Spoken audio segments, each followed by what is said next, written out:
This is another kind of Chinese painting. In this case, you have, there's two spots to this really. And you notice the middle of this is vacant. In much of Chinese paintings, you'll have a vacant spot in the middle because your eye moves then. When you go out in nature, your eye does not tend to focus on one thing but moves around. In much of Western paintings, there's a focal point of a painting that emphasizes what you want to see. With this case, you have no focal point. You have something on the right side, some mountains. You go on the left side, you have man again, but man is not dominant. He's a minor part of this thing. He doesn't dominate the area. This is, again, an example of the what one sees as one gets closer. If you look back here on the left side of this first painting, you see a mess of trees and leaves. When you get up close to it, you can see the leaves themselves. And again, this illustrates the point that as you come closer to the Chinese painting, you can see more precise details than you can otherwise. Again, man is present in the form of a building there, but it does not dominate the area. This is a different kind of genre of Chinese paintings, where you have a mist in the background, mountains, water falling. You can see water falling, and there are people there. It's difficult to see at first some of the people.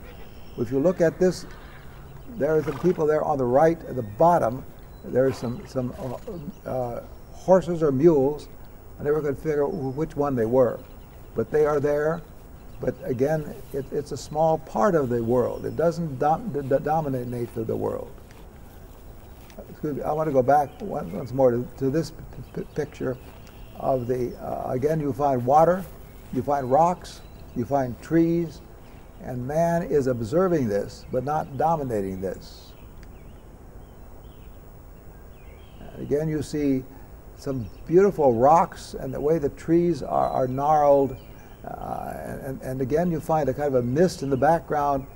You don't know whether it's a mist, whether it's a cloud, or whether it's, you don't know what it is, but it's there. This again is another kind of genre. This, again, you notice there's not much painting here in a way. That there's a lot of it is vacant. There's nothing there. But you know that there's two ducks. There's some various kinds of weeds that are there, and you'll see the various kinds of what they call the chops. Those square things were called chops.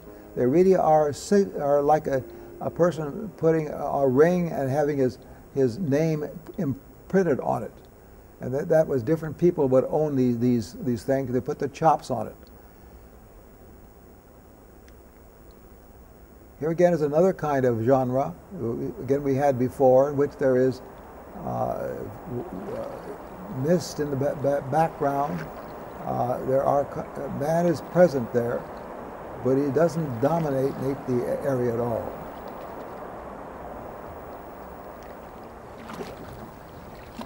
On the left side, you'll see two people, and there's a boat there. You go back, and there they are again down there, but they're hard to see until you get up close to it, and then you can find it there.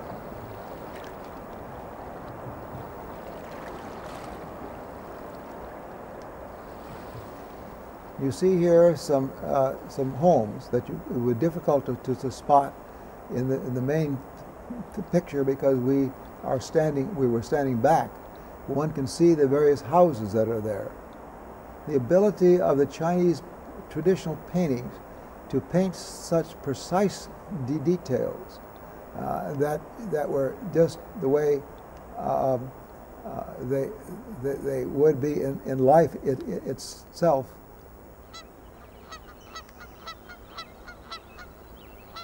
It's sometimes just as good just to look at the picture and not have to anybody talk about it, but just for you to absorb what is there.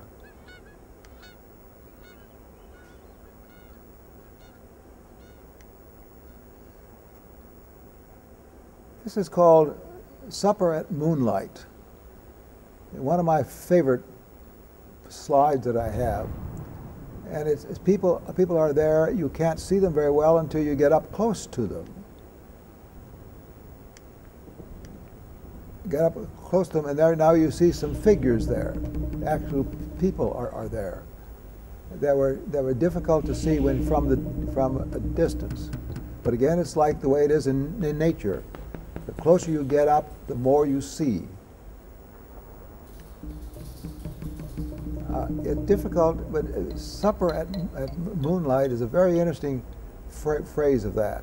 You see at the top of the picture some words. They were probably a poem, and the person would probably write a poem, put it on there, and it was a remembrance of what he had seen or what he was trying to express.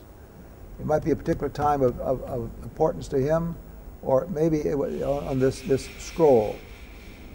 Let me say a little bit of word about the Chinese paintings and scrolls. They did not paint out of doors. They painted indoors.